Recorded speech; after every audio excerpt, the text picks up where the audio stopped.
All right, guys, we're going to rock and roll. We're going to start this program in T-minus 20 seconds. T-minus 20 seconds. Whatever social platform you're watching upon, give the show a like and a share. Whatever social platform you're watching upon, please give the show a like and a share. A lot to cover on today's program. We will follow up on last week's fantastic,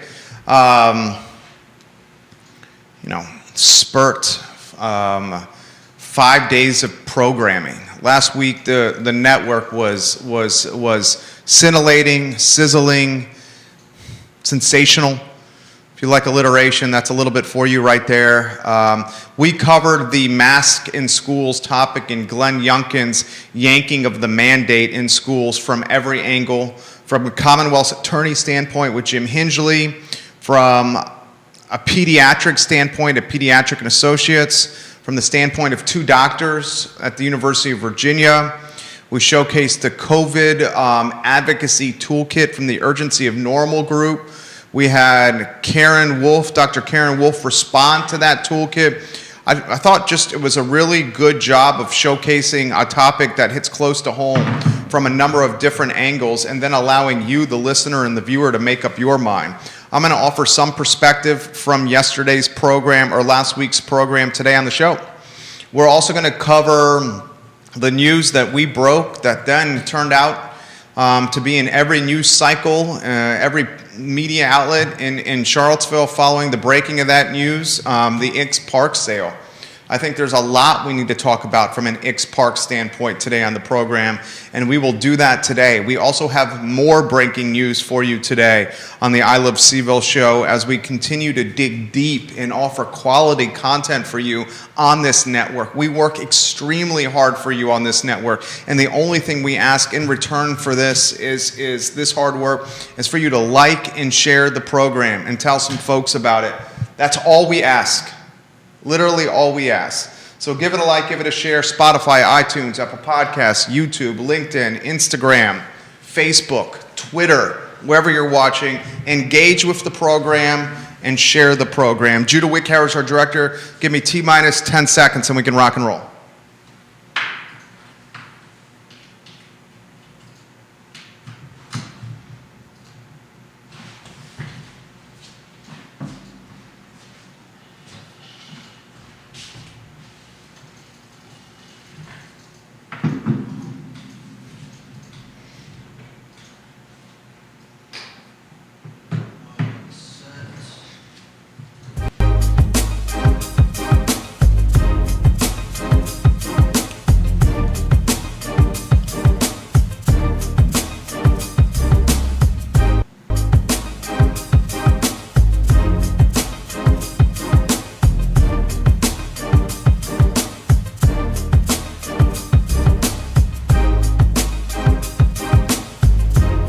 Good Monday afternoon, guys. My name is Jerry Miller, and welcome to the I Love CVille show. Thank you kindly for joining us. We are live in Charlottesville, the Commonwealth, the country, and the world right here on the I Love CVille network. And there is so much that we need to cover on the Monday edition of this program. Last week's 5 shows were scintillating, sensational, authentic, raw, honest. We offered both sides of this mask topic and how it pertains to Generation Alpha, our children. And we tried, and I thought we did a fantastic job of offering perspective on both sides of the fence. We did it with 3 doctors, Dr. Holland of UVA, Dr. Vergalis of UVA, Dr. Wolf of Pediatric and Associates. We did it with a Commonwealth's attorney, Jim Hingley, who we have a lot of respect for. We did it with parents on either side, including Kelly Jackson, Brittany, and Cameron Gray. Now, today I want to offer some follow-up from last week's programming content. We'll also talk X Park And this property that's been listed for sale, we were the first to let you know that. The city of Charlottesville is 10.2 square miles. The acreage at Ix Park is the most important acreage left to be developed in the city of Charlottesville. I'll say that again. The acreage at Ix Park is the most important acreage left to be developed in the city of Charlottesville. We will compare and contrast Ix to other parcels that have traded within the last handful of months. And I will compare and contrast Ix to these other parcels to offer a comp, a comparison for you to determine if this $84 million asking price is outlandish or realistic. I'll ask this very straightforward question. Did Ludwig Kutner and Alan Kajin handle the listing of this property appropriately? Were they straightforward, realistic, honest,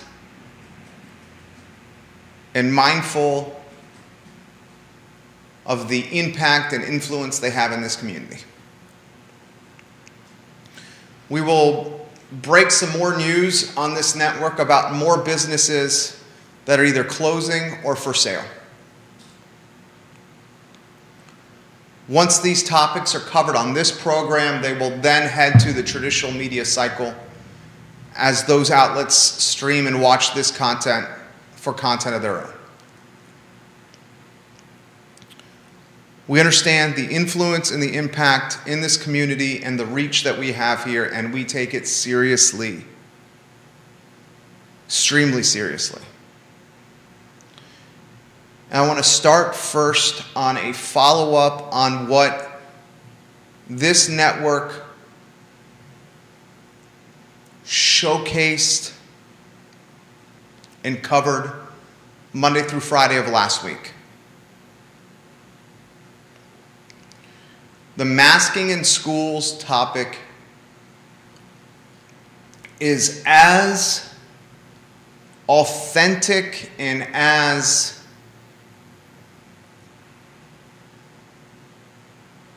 passionate and as emotional and as real a topic as we will have in Virginia today. If you can think of one topic in the Commonwealth, in Central Virginia, in the city of Charlottesville, in Albemarle County, that is more divisive, please let me know and please put it on the feed. Have you noticed that affordable housing has taken a back seat to COVID mitigation, COVID management, and masking? Since this pandemic has hit Central Virginia, the other hot button topic, affordable housing, is not even sitting shotgun to COVID. It's not even in the back seat to COVID. It's in like the trunk of the car compared to COVID that is driving our mindset and our news cycle. It's not affordable housing that's driving the news cycle. It's COVID. You got a governor in office that pulled the mandate as he promised. He campaigned for this. He literally campaigned for this and said, if you elect me, I will do this. And then he did it. That's literally what happened. Last week, I understood the importance of the topic. Hell, at my house, it's a topic of friction between my wife and I and our son.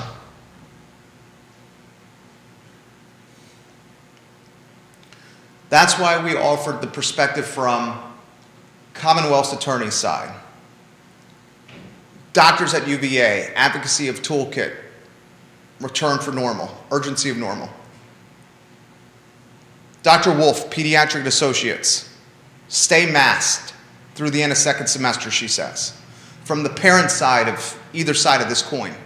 Private school parent, public school parents, parents for pro-mask in schools, parents for opposition of mask in schools. All that content is on ilovecville.com or wherever you catch your platform, wherever you watch or listen to your podcasts.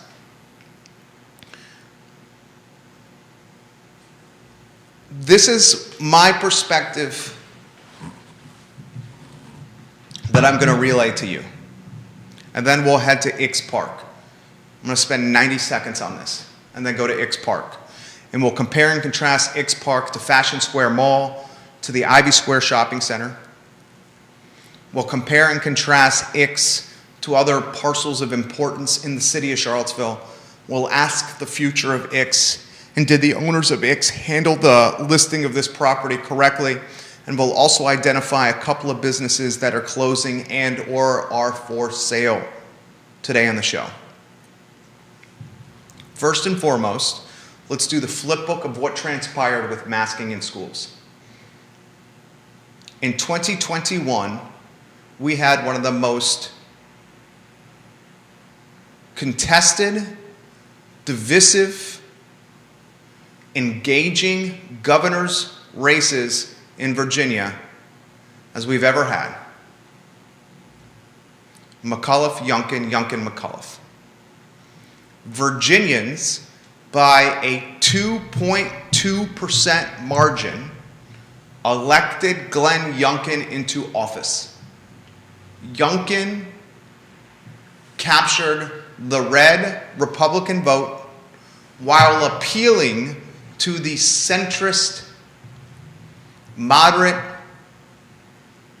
suburban, soccer mom voter that wanted, in large part, more influence or say of their children and what they were doing in schools. Everything I just said was fact. 100% fact. Youngkin promised Virginians, if you vote me into office, I will empower parents with education, with curriculum, and with COVID mitigation, specifically masks. Youngkin won. One of the first things he did, if not the first thing, was follow through on these mitigation promises and empowering parents. Now, you can make this argument, and it's absolutely reasonable. When Youngkin was campaigning, COVID was not at its peak impact from an Omicron spread standpoint. That is a fair statement. 2021, as Youngkin was trying to win this election, COVID was not nearly as contagious. The Omicron variant had not reared its hideous head.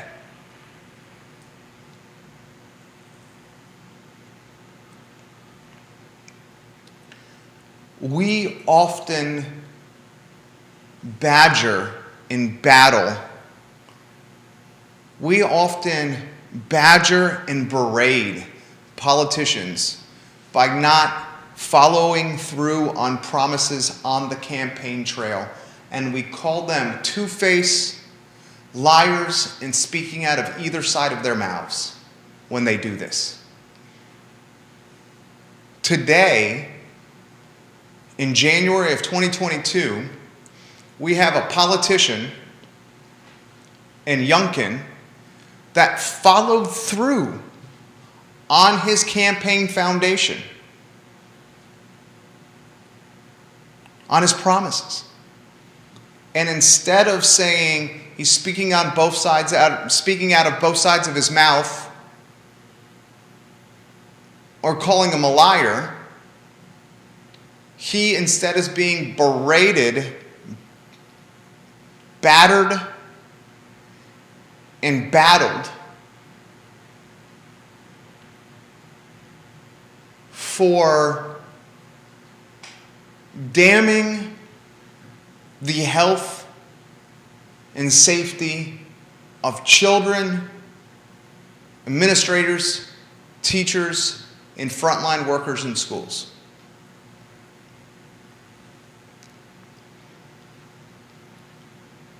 It's a no-win situation, not only for the governor, but for us.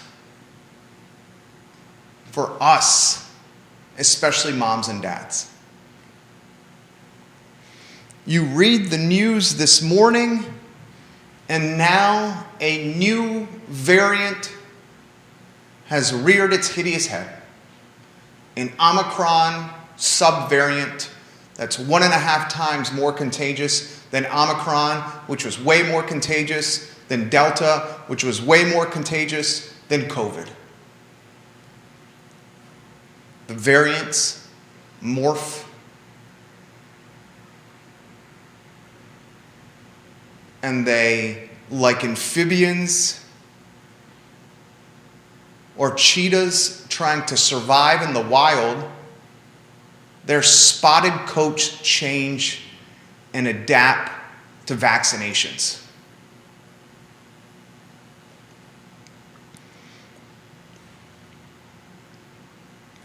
I've said this so many times on this program.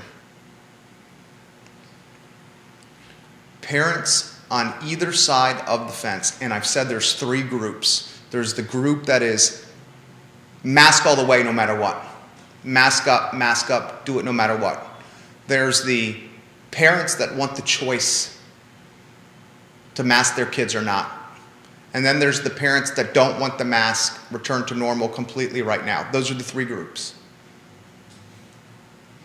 And I fall in that group of parent choice.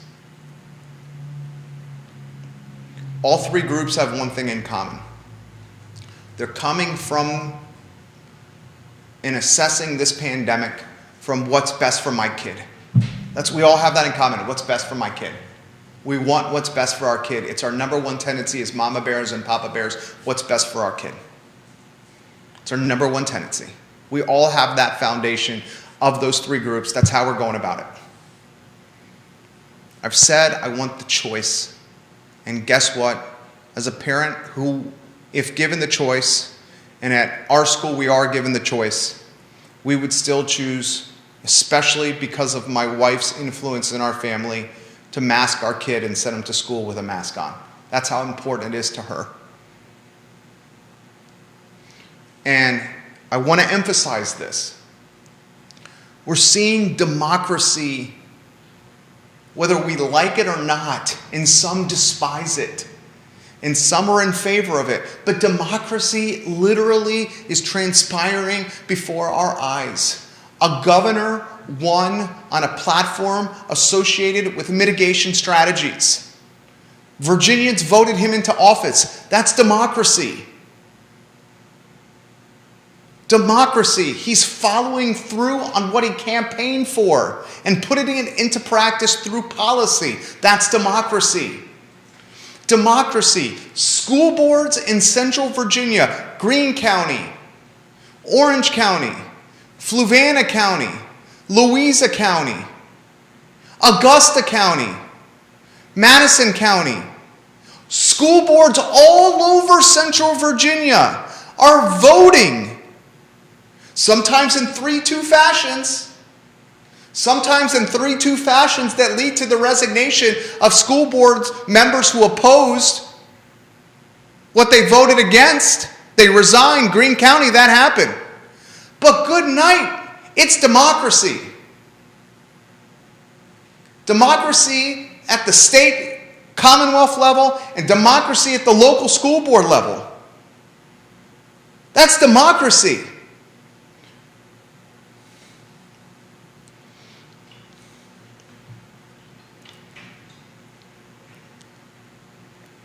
What's the saying, Judah? Judah Wickower is our fabulous director. You can't have your cake and eat it too. That is the saying. You can't have your cake and eat it too. I'm not sure You how that can't- applies, but be yay, Northam used his governor's power to mandate masks in schools.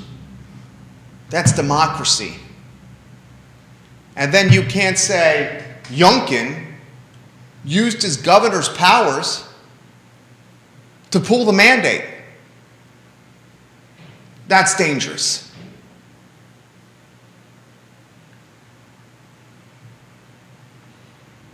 Both are cause and effects of voting for someone in a booth. And how you influence policy and determine the outcomes you want is by voting for someone in a booth. It's not sending nasty messages to people on social media, creating threads on Twitter that the same 19 people read and respond to every time you do one. It's by voting.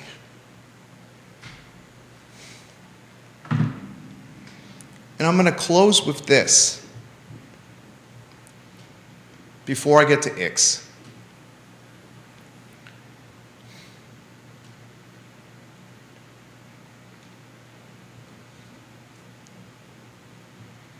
The masking in schools topic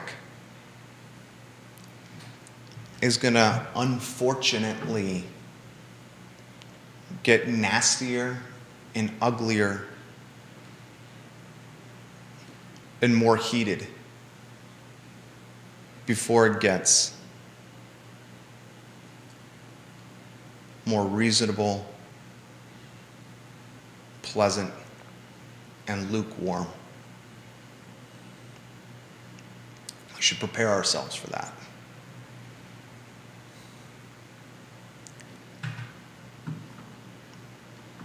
That's the nature of what is undoubtedly the most divisive topic in Virginia today. Welcome, Pennsylvania, to the program.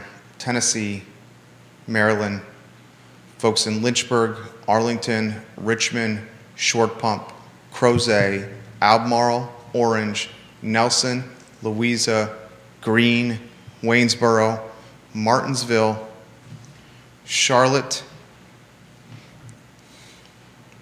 our friends who watch in Wyoming, many doctors at the university, and professors on grounds to the program. This is the I Love CVille show, and my name is Jerry Miller. And I'm going to now go to the next topic on today's program. And the next topic is a piece of news that we broke on Thursday afternoon. Actually, it was Thursday morning during Today y Mañana, a fantastic show on this network. A piece of news that then became part of the traditional news cycle. Ix Park, as we explain first to you, is for sale for $83,974,044. An asking price of $4,806,757 per acre. A grand total of 17.47 acres.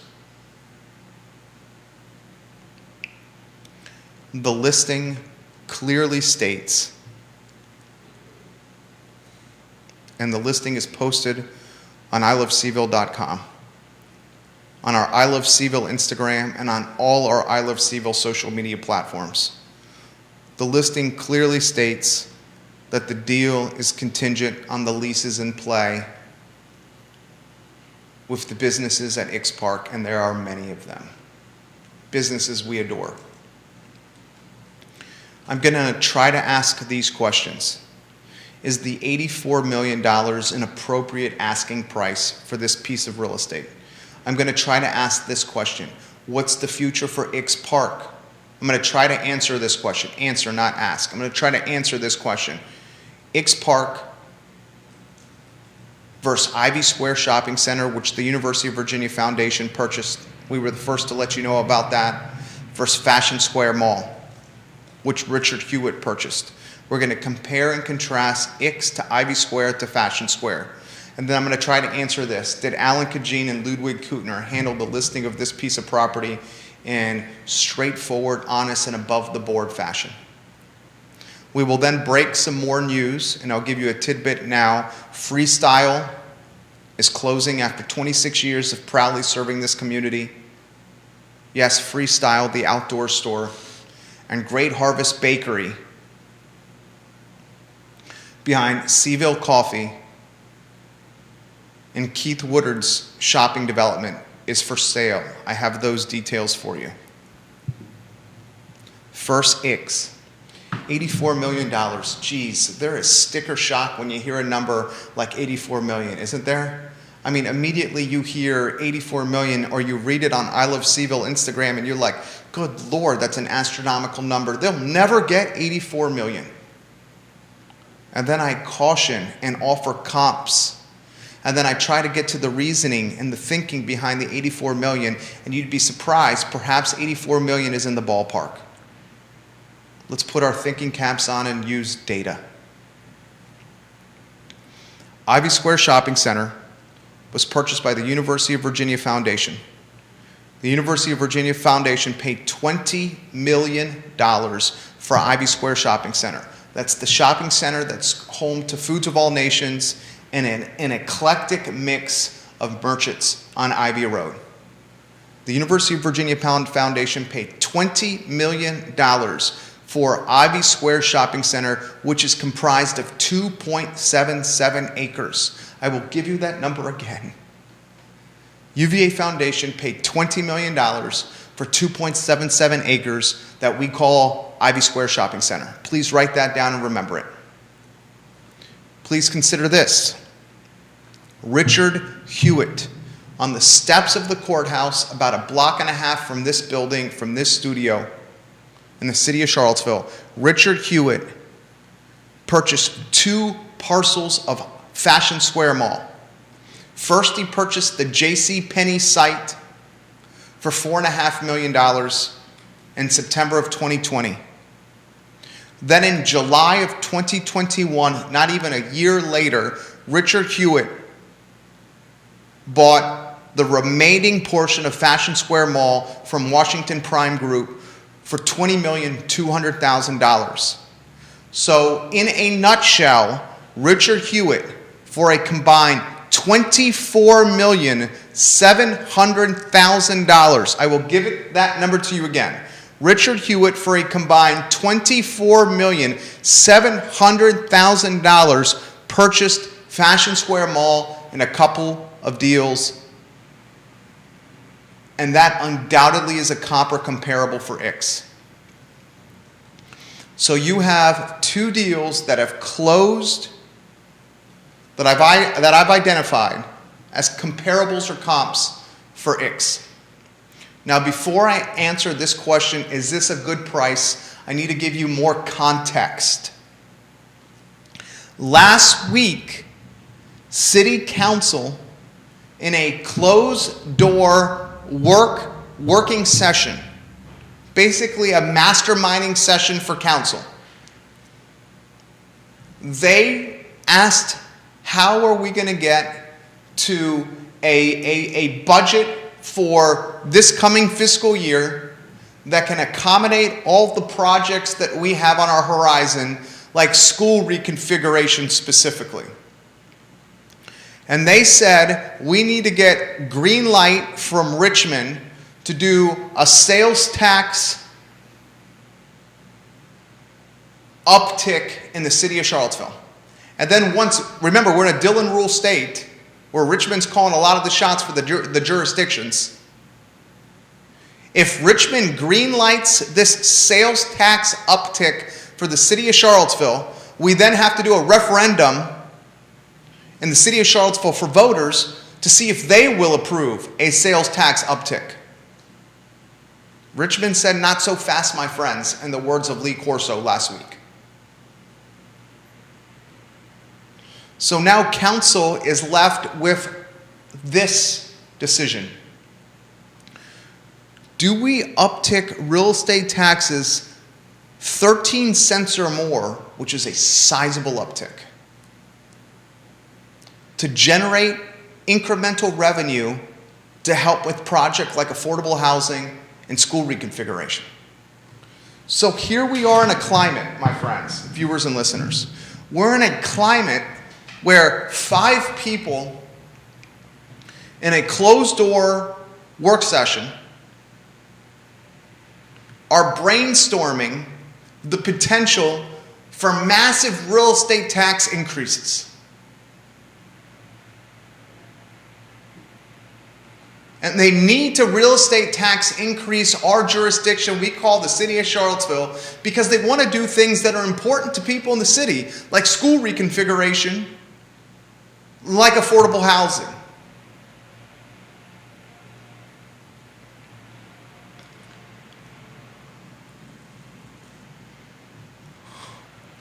You have Alan Kajin and Ludwig Kutner, who own a boatload of real estate in the city. Please check your phone there, Judah.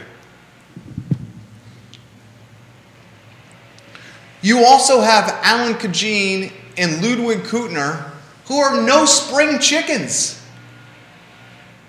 These are gentlemen well over 65 years old.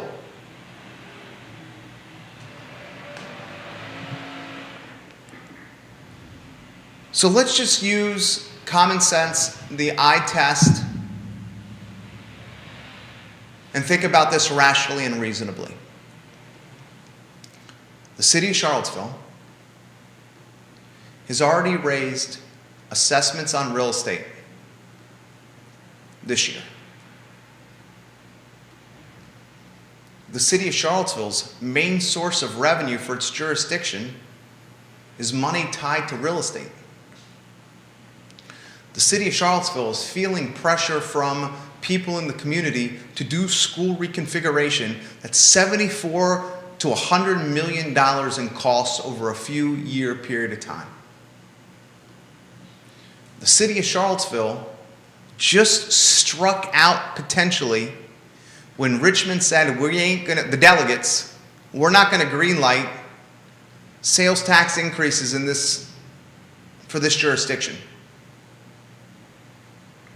5 people, city councilors, in a closed-door session are trying to figure out how to keep school reconfiguration and affordable housing a reality.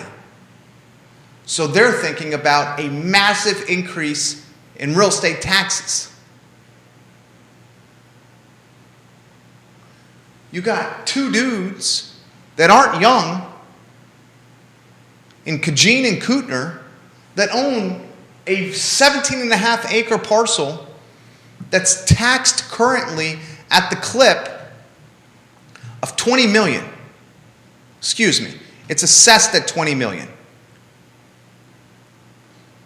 Last year, the 2 properties assessed just shy of $20 million. Kutner and Kajin have already petitioned in a number of occasions the lowering of that tax exposure for IX, and they leverage the fact that it is a public utility, a park that is philanthropic and charitable in nature for the betterment of the community.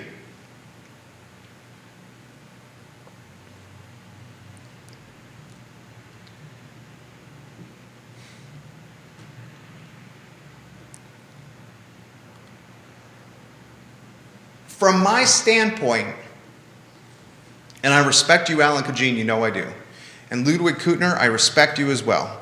And I know you listen to this program, especially you, Alan. I know you do. We've interacted about stuff. We've talked on this show on a number of occasions. And Ludwig, you know I have respect for you. You know I do. You know I do. Whenever we talk, it's pleasant. I very much respect both you guys.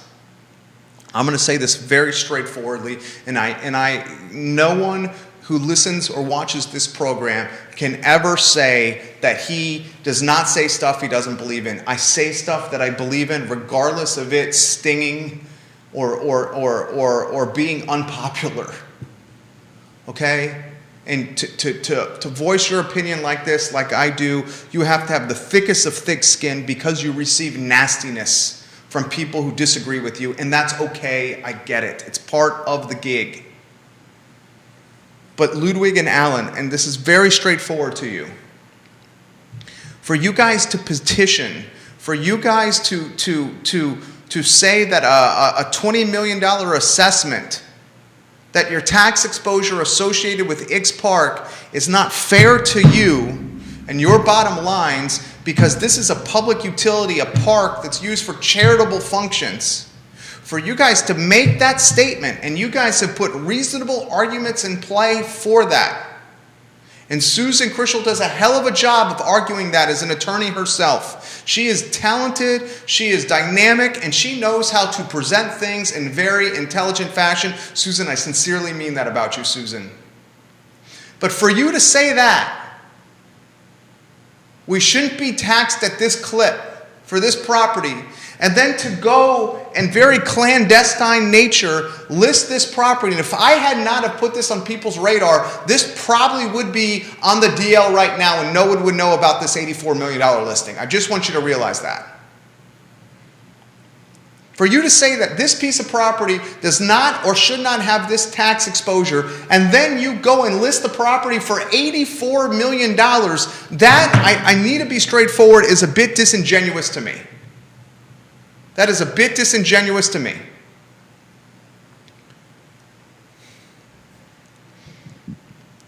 It is no coincidence that this listing is literally on the heels, I'm talking a few days after, a private closed-door work session where council is considering and contemplating massive uptick in real estate taxes.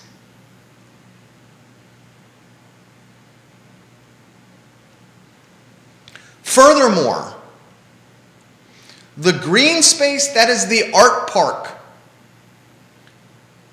is certainly not generating the true revenue that it could for a piece of parcel that's that close to downtown Charlottesville and in the heart of a 10.2 square mile city.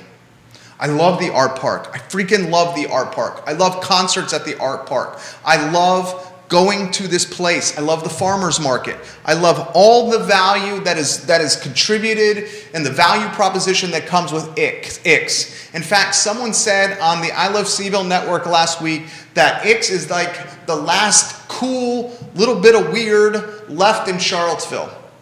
And it's true.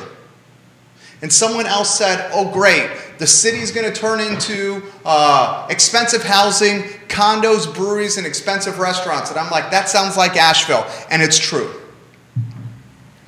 But I find it disingenuous petitioning tax exposure because it's a charitable park and then clandestine, in clandestine fashion, listing the property for $84 million. Now, some people have said to me, is that $84 million ludicrous, asinine, obscene, anywhere near the ballpark? And you know what? I've thought about this. It's in the freaking ballpark. It is in the ballpark. Do I think it's going to trade for $84 million? No, but I don't think that $84 million is as outlandish as one would think. I just identified a comp in Ivy Square Shopping Center that's 2.77 acres that traded for $20 million. 2.77 acres. Would you rather have Ivy Square Shopping Center at $20 million, or would you rather have 17.5 acres of Ix Park at, I don't know, you probably could get that between, somewhere between 60 and 85.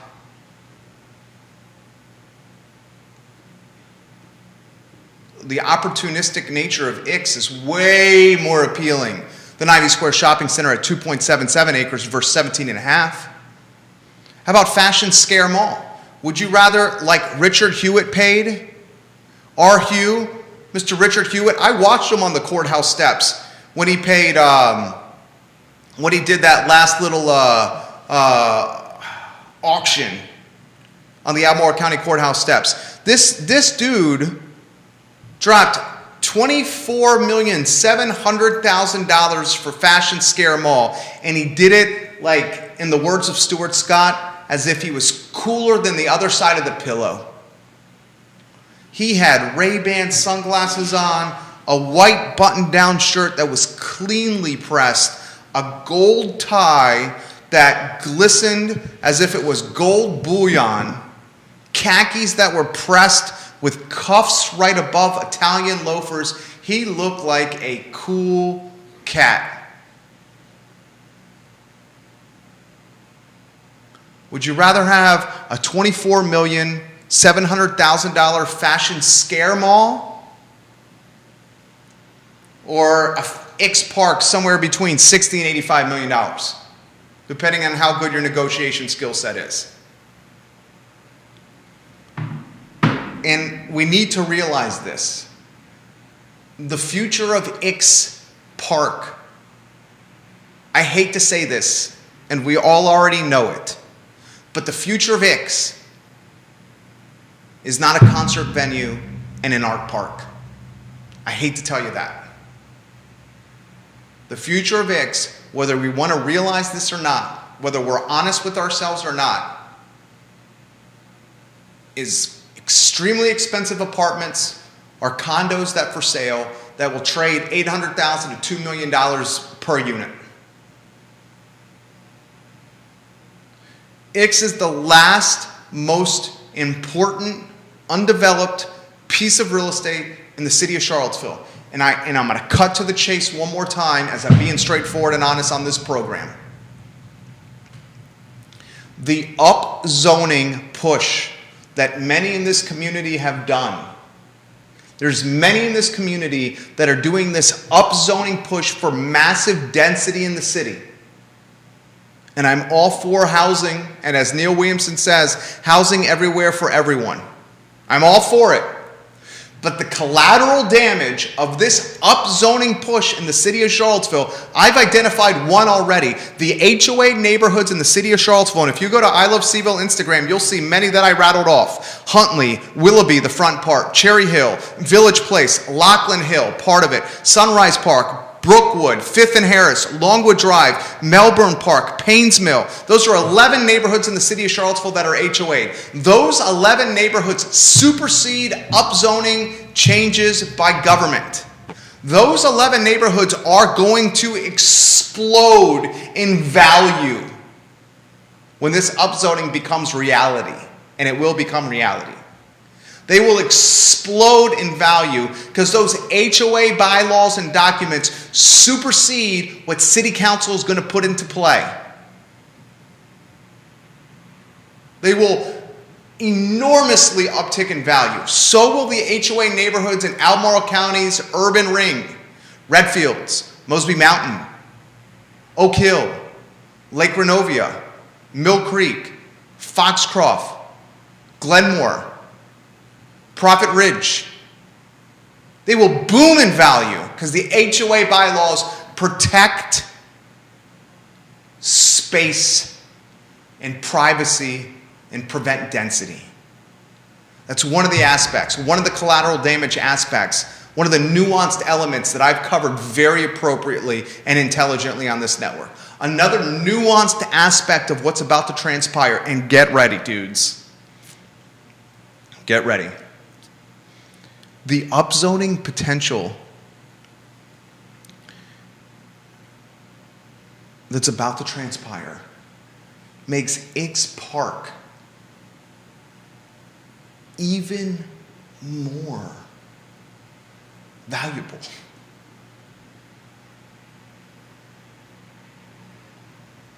Because it means you can put more beds, roofs, doors on the land to monetize. put more doors and beds and roofs in some REIT, real estate investment trust, some private equity firm, some deep-pocketed individual, perhaps a public institution, UVA, sees the enormous potential of what is essentially an undeveloped piece of land that is a 4-iron from the downtown mall.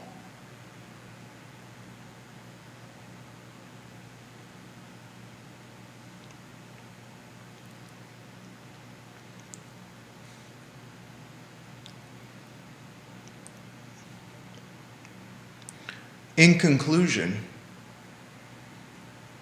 here's what we have. We have 2 property owners that are not spring chickens anymore, that are looking for a payday, and there's nothing wrong with that. They bought something on the low, and they're selling it on the high.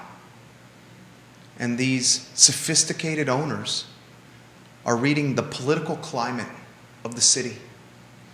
And the political climate of the city is indicating the following. Real estate taxes are going to increase big time to fund school reconfiguration and affordable housing projects. And the political climate is saying upzoning is in the very near future, which means the parcel that we own, a 4-iron away from the downtown mall, has even more value because you could put more condos, apartments, beds, doors, or roofs on it than ever before. So they list the property. They also see Fashion Square Mall was purchased by Richard Hewitt for just under $25 million. And Fashion Square Mall is not nearly as appealing as Ix. And they also see the UVA Foundation paid $20 million for 2.77 acres we call Ivy Square Shopping Center. And this collision of KPIs, key performance indicators, created a rationale for Kuttner and Kajim to list the property. And the only disingenuous thing that they have done, maybe two disingenuous things. The second one, gray area. The first one, certainly. And the first one is trying to devalue or petition or marginalize tax exposure with this property by leveraging a park as a bait and switch public utility. This is a park. It's for the betterment of Charlottesville.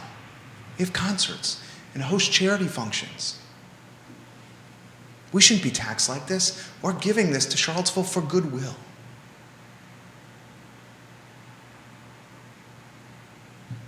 The second, and I know firsthand, the tenants at Ix found out about this listing when we posted it on the I Love Seville network. I own a good chunk of the building this show is hosted in, and a couple of other properties outside the building. If I'm considering listing any of my holdings, I would certainly, in straightforward fashion, tell my tenants that I'm considering doing this, as opposed to them hearing it third-party fashion.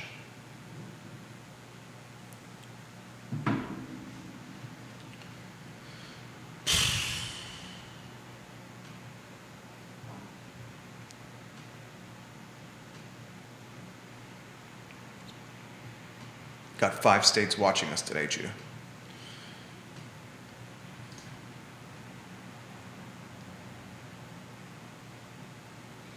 Neil Williamson's exactly right, president of the Free Enterprise Forum. The City of Charlottesville assessor and all assessors must value property tax at 100% market value per state code. And he makes that statement basically saying you can't value the property on its iteration today. You got to value the property on what it can be and not how it's being utilized today.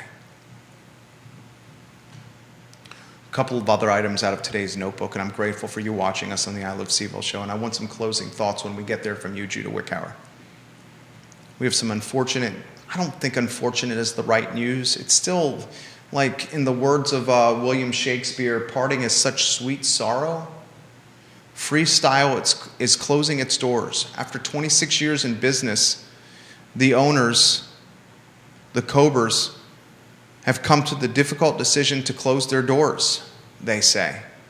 The time is right for them to move on to the next chapter of their lives, they say. We'd like to thank all our customers for their loyal patronage, they say. It's been a lot of fun, and we could not have done it without you, they say. They say the store closing is currently scheduled for mid to late March. If you have any gift cards with balances on them, please use them before we close the doors. Should you have any equipment here for service that has not yet been picked up, they encourage you to do so at your earliest convenience. They have a 20% off inventory sale on everything in the store. And if you have questions, to call them, to email them, or to visit them on the store.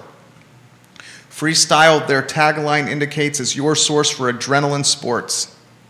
For 26 years, a family has served Central Virginia from an outdoor sports, adrenaline sports, winter sports, summer sports standpoint. And the unfortunate nature of business in 2022 is everything is a freaking commodity. Everything has been commoditized, and it's been commoditized thanks to the internet. What's the opposite of thanks to the internet? Despite the internet? Despite the internet, thank you. Unfortunately, due to the internet. And eventually, as families realized that the commoditized nature of outdoor and adrenaline sports retail business has become a nickel and dime world where margins shrink, where work output increases, and where take-home pay is diminished. So that's some new breaking news for you. Freestyle closing its doors after 26 years of proudly serving this community. Another piece of news that I found compelling. Great Harvest Bakery is for sale. Great Harvest Bakery is located in the Woodard Eclectic Shops behind CVille Coffee. The asking price is, I think, I gotta be straightforward, is substantial. It's $225,000. Gross revenue is $552,000 annually. I don't see how that asking is justified. That's just me. $225,000 sales price for Great Harvest. You are not buying the building. You are not buying the building. You are buying the opportunity to do business there, the goodwill that comes with the brand or the location or the name, and every equipment that you find in the building or in the business.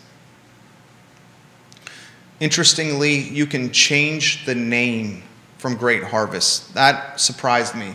I thought that was associated with a larger parent company franchise structure. But in the listing, it says you can change the name. The second piece of news that has yet to be reported in this community, Great Harvest Bread Company, the business, not the real estate, for sale, asking price of $225,000, gross revenues of $552,000. Cash flow of $46,000 annually.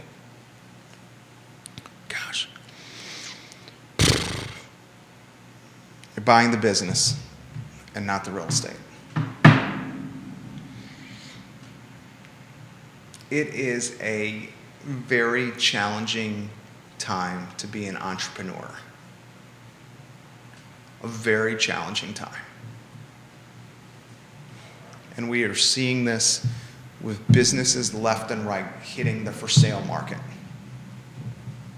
Bounce Play and Create, Himalayan Fusion, the Shebeen, Iron Poffles and Coffee, Hot Cakes, Jack Shop Kitchen, Great Harvest Bread Company.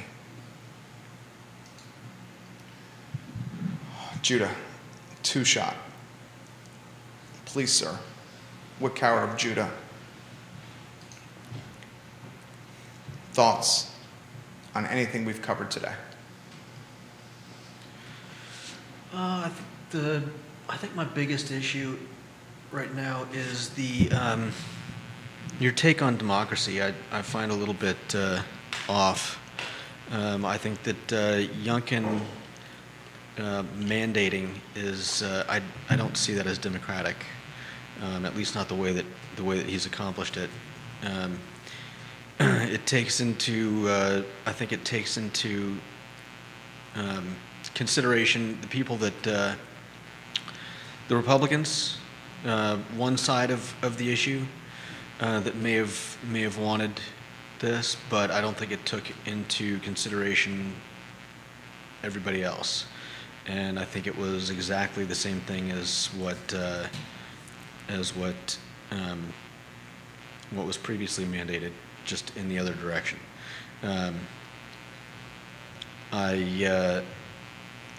There are a lot of people that disagree with this new mandate, and I think we're all better off with choice, not just one segment of the population. So just, basically saying parents can decide what they want to do regardless of what the schools say is,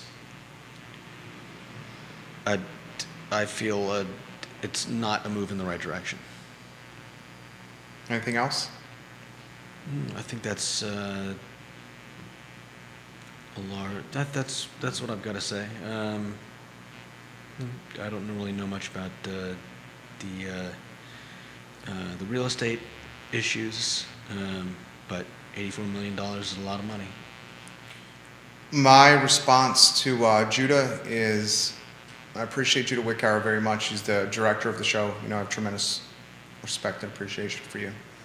My take is 1,663,596 people voted for Glenn Youngkin. Just because they voted for him doesn't mean that anything that he mandates is democratic. Well, Youngkin hasn't mandated anything. He has, though. Youngkin removed a mandate. He hasn't mandated anything. He has mandated, though. No. He removed the mandate. He has not issued a mandate. He removed Northrum's mandate.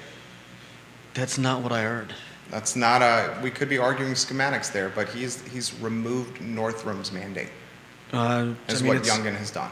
But it's an executive order. I don't know if that's... It's different than a mandate. Okay.